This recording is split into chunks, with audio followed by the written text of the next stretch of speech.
Olá, pessoal, tudo bem? Eu sou o Carlos Magno, sou professor no Instituto Federal do Norte de Minas Gerais, Campos Arinos, na região noroeste de Minas Gerais. Tá? Vou falar um pouco sobre minha formação. Eu sou engenheiro florestal, tenho mestrado em Ciências Ambientais Florestais pela Universidade Federal Rural do Rio de Janeiro. Atualmente, estou fazendo doutorado em Ciências Florestais pela Universidade de Brasília. Tá? Atuo, né, no ensino, na pesquisa e extensão. Tá? Nessas três vertentes, eu leciono nas áreas de manejo florestal, né, tanto de florestas nativas como florestas plantadas e florestas urbanas. Tá? Dentro desse aspecto, eu utilizo algumas ferramentas de geoprocessamento e ferramentas também de sensoramento remoto. Tá? Com relação à minha descrição, eu sou pardo, tá? Sou calvo, tenho uma barba um pouco mais baixa, né? Estou utilizando uma camisa polo na cor azul. Tá? Ao meu fundo tem uma parede branca e um pouco à minha esquerda tem uma porta na cor marrom, tá certo? É um prazer estar aqui com vocês, participando desse segundo simpósio de ensino, pesquisa e extensão do Instituto Federal Baiano, tá? No campus Bom Jesus da Lapa. E a temática geral desse simpósio é a transversalidade da ciência, da tecnologia e da inovação no contexto da sociedade do conhecimento. Tá? Então, dentro desse escopo, né, nós estamos aqui, né, atuando, né, participando desse evento, abordando os veículos aéreos não tripulados. Tá? Então, nesse sentido, eu vou fazer uma apresentação, uma breve apresentação, com relação a alguns aspectos legais que permeiam esse assunto. Tá? Deixa eu fazer aqui a apresentação.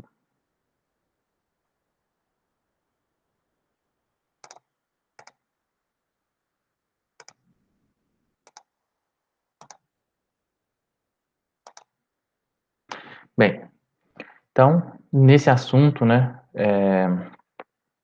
sobre os veículos aéreos não tripulados, eu trouxe aqui uma apresentação intitulada sobre os princípios sobre os aspectos legais dos veículos aéreos não tripulados, chamados VANT, né? Bem, inicialmente vamos abordar alguns conceitos, tá? Porque alguns conceitos que é importante nós entendermos, ter uma noção melhor sobre alguns conceitos que permeiam esse assunto, no sentido de não confundirmos algumas denominações, tá? Então, aqui nós temos algumas denominações que nós, né, estamos familiarizados, principalmente com a denominação drone. Tá? Então, hoje, nós escutamos, drone, nós escutamos isso na televisão, nos jornais, seja mesmo na sociedade, seja na instituição de ensino, ou até mesmo de forma recreativa. Por quê? O que seria o drone? Ele é todo e qualquer objeto voador não tripulado. Então, é qualquer objeto que consiga manter-se suspenso na atmosfera, tá? Sem nenhum tipo de condutor a bordo, tá? Por isso que a gente fala não tripulado. Esses drones, eles podem ser para uso profissional, tá? Com fins lucrativos. Pode ser no sentido recreativo ou para segurança, no caso militar, né? Ou para outros fins, seja para esporte ou para outros fins, tá certo? Nós temos também os VANTs, tá? Que são os veículos aéreos não tripulados, que é toda aeronave projetada para operar sem piloto a bordo, assim como os drones. Porém, a diferença é que os VANTs têm um caráter não recreativo, tá? E apresentam uma carga útil a bordo. Eu vou falar mais na frente o que é essa carga útil, tá? Temos também as RPAs, que são as aeronaves remotamente pilotadas.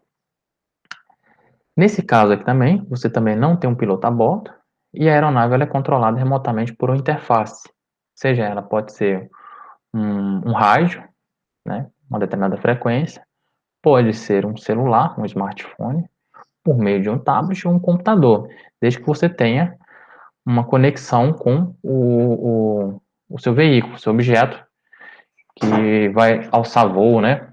E vai ficar suspenso na atmosfera. Dentre as denominações VANT e RPA, a legislação atual, ela determina que, no caso, a RPA será a denominação mais adequada para os veículos aéreos não tripulados e controlados remotamente. Tá certo?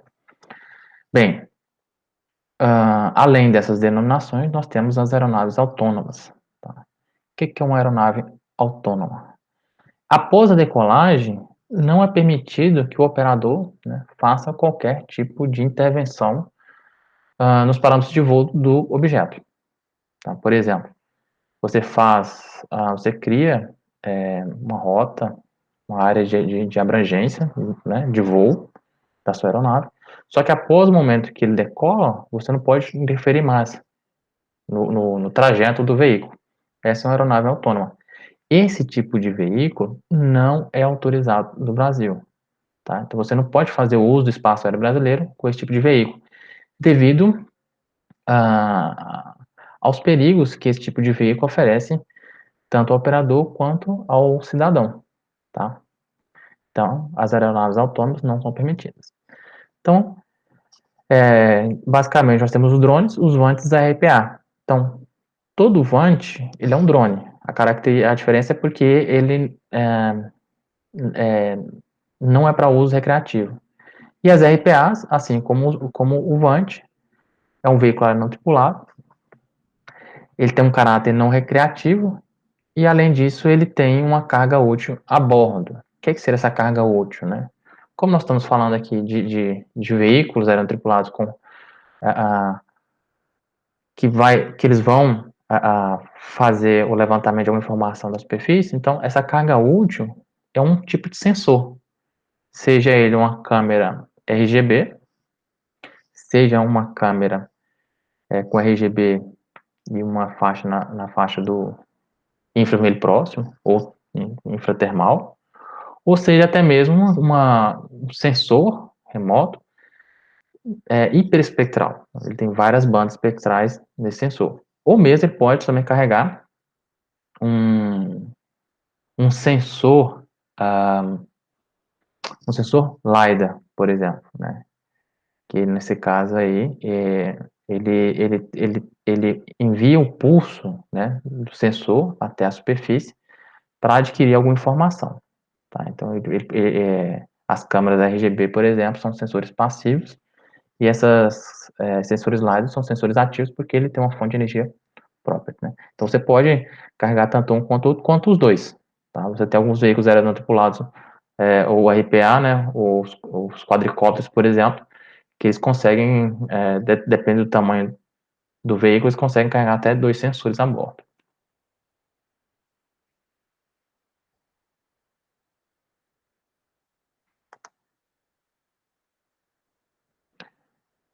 Deixa eu passar aqui a apresentação.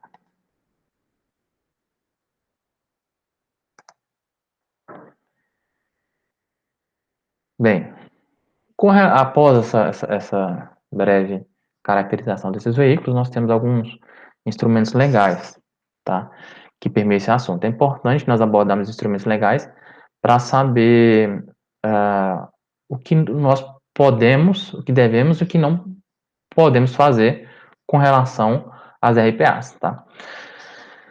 Essa legislação no Brasil, de certa forma, era um pouco mais recente, tá? Nós temos aí que os veículos não tripulados, ou RPAs, inicialmente eram chamados de VANTs, né? Eles começaram a ser regulamentados no Brasil a partir de 2009, tá? Essa legislação brasileira, ela vem sendo alterada com o tempo, tá? Seguindo algumas tratativas internacionais. Então, toda a legislação brasileira, ela tem como plano de fundo algumas tratativas internacionais, de forma que a legislação brasileira ela siga um padrão, né, mundial. E por que ela vem sendo alterada? Porque as RPAs é um tipo de tecnologia que ela vem sofrendo um avanço ao longo dos anos. Tá? Então, a gente costuma dizer que é uma legislação viva. Ela vem sendo alterada ao longo do tempo. Tá? Bem, há algumas normas regulamentadoras no Brasil, tá? Um pouco mais antigas e algumas mais novas, Então, com o plano de fundo aí, nós temos o Regulamento Brasileiro de Homologação Aeronáutica, o Regulamento Brasileiro de Aviação Civil, o Código Penal, que ele vai, né, falar e legislar sobre penalidades relativas a alguma infração nesse sentido, e a Constituição Brasileira, tá? Porque ela fala sobre o espaço aéreo brasileiro. Bem, algumas pessoas elas confundem, né? Por mais que sejam, né, totalmente diferentes, confundem às vezes as RPAs com os aeromodelos.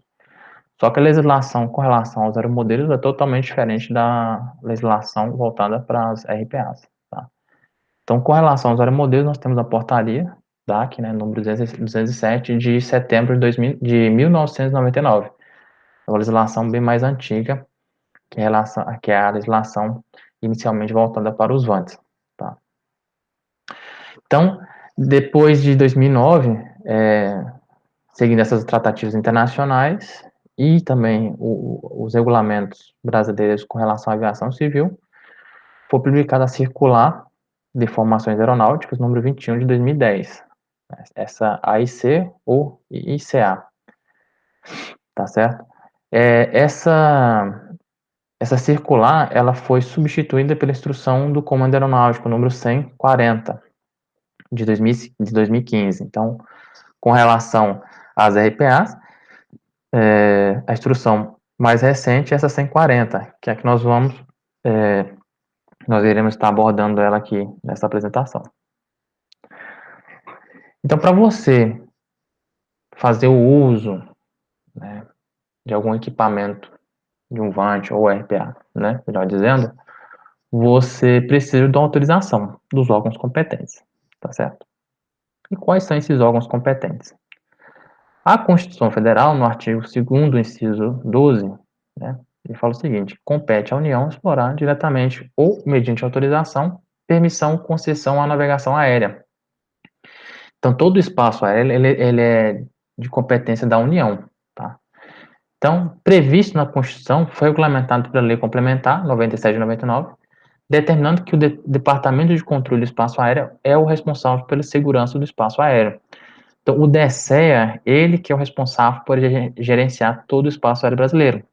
É ele que determina quem pode fazer o uso do espaço aéreo em determinada região ou não. Tá? Se você vai fazer um determinado voo na determinada região, você precisa solicitar essa licença para o DECEA. Tá? Posteriormente, né, em 2005, a Lei 11.182 cria a Agência Nacional de Aviação Civil. Tá? Então, essa agência é uma agência regulamentadora. Tá certo? Nós vamos ver qual que é a função dessa agência e do DECEA com relação às RPAs.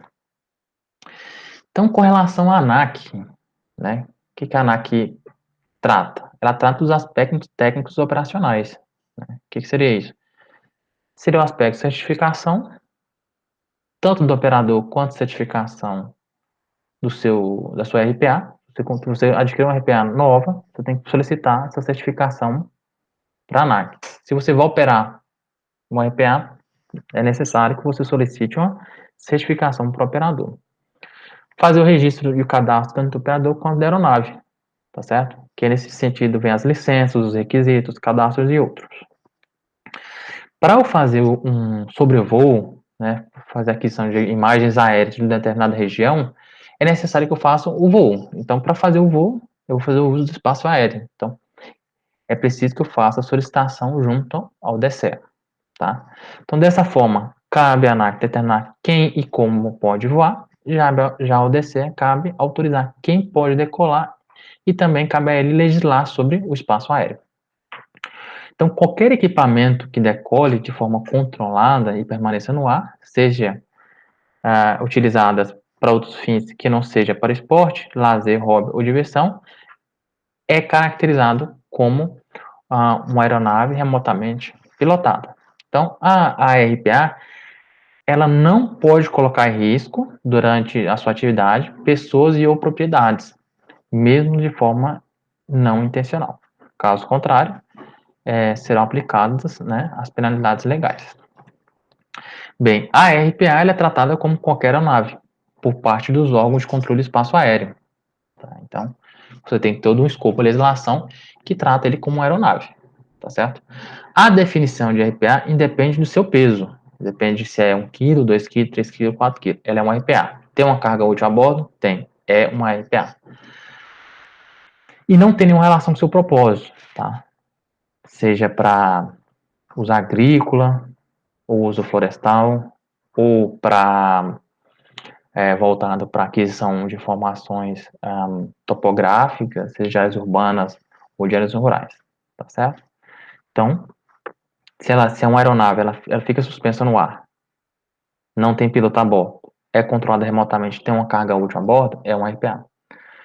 Essas outras aeronaves, os aeromodelos, como eu comentei, elas não seguem essa instrução normativa que eu comentei anteriormente, a 140.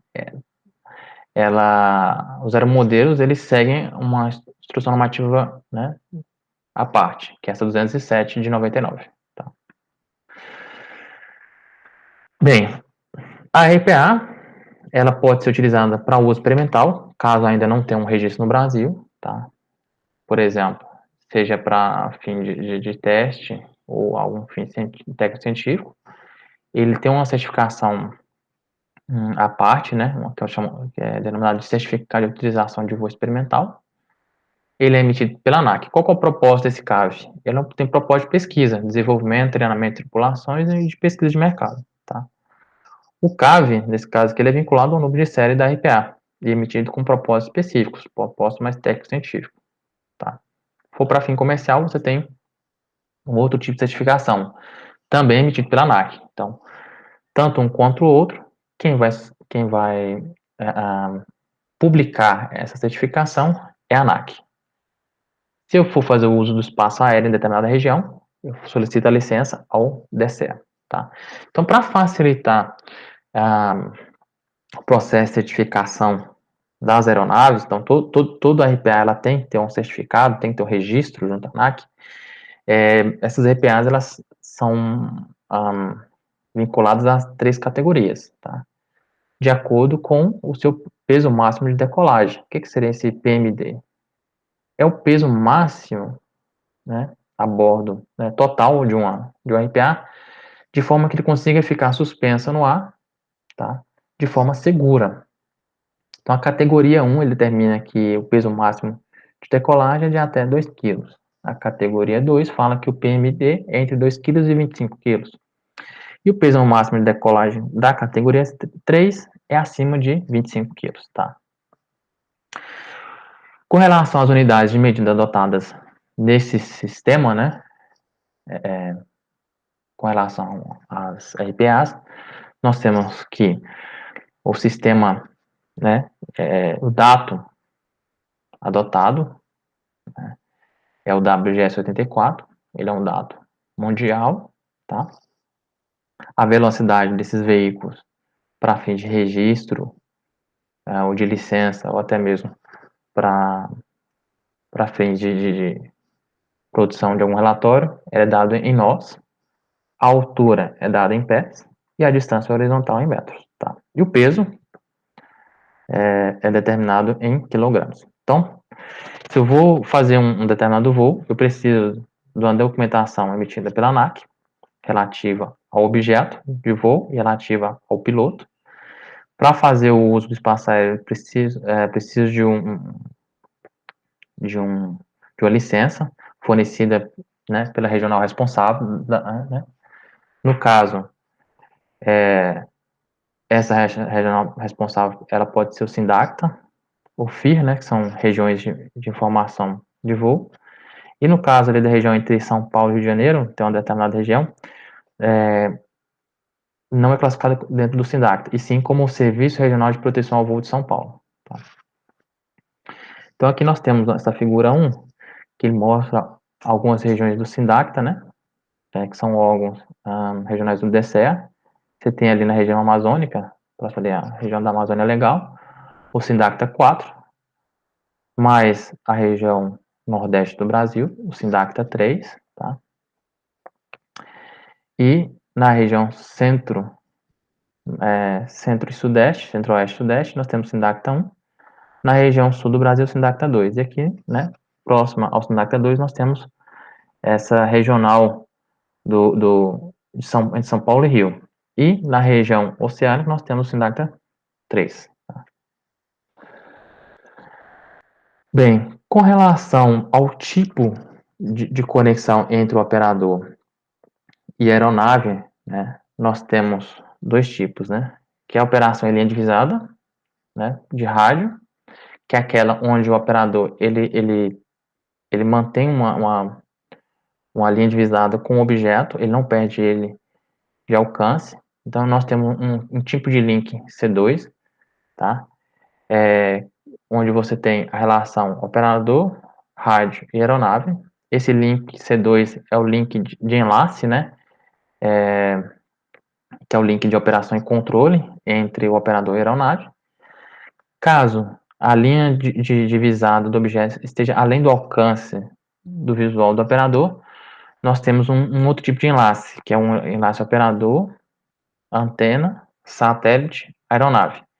Esse link entre a antena, o satélite e a aeronave é o nosso link de enlace, né? De operação e controle, o link C2. Tá? Então, nós temos esses dois tipos. Onde você mantém, na figura 2, onde você mantém a linha divisada com o objeto, e na figura 3, onde ele passa além do alcance de visão do operador. Então, você tem aí o controle da aeronave a partir de coordenadas emitidas pelo satélite, tá? Então, dentro daquelas categorias, né, nós temos aqui alguns aspectos dentro de cada categoria, tá? Então, dentro da categoria 1, que é até 2 kg, como eu mencionei, de peso máximo de decolagem, você pode fazer um voo de até 100 pés, tá? Acima do solo, tá? Então, de mais ou menos 30 metros.